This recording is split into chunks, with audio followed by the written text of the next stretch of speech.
Chicchi di grandine, grandi come albicocche, e poi il vento forte che scoperchia tetti, abbatte alberi fino ai fulmini che si scaricano sulle case. Nel giro di qualche minuto si è scatenato l'inferno, l'attesa perturbazione più che rinfrescare ha lasciato a terra un tappeto di danni a Vicenza e provincia. 50 le chiamate alla centrale dei vigili del fuoco, 25 gli interventi effettuati. Dei 9 interventi fatti da MCPS, 2 riguardano sottopassi che sono stati parzialmente allagati e gli altri allagamenti localizzati appunto su delle vie della città, soprattutto sulla zona ovest.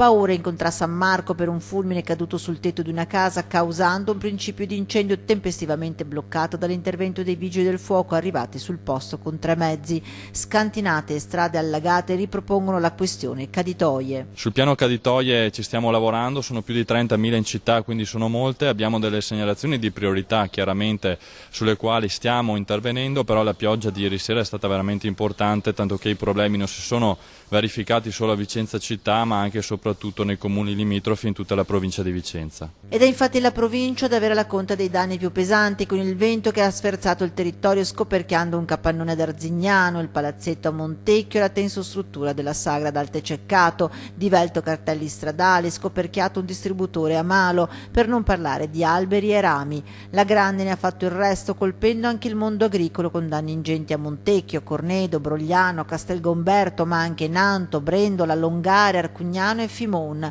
Una grandinata violenta che ha colpito le culture del momento, verdure e frutteti, mandando in fumo un intero anno di coltivazioni già provate dall'inizio difficile.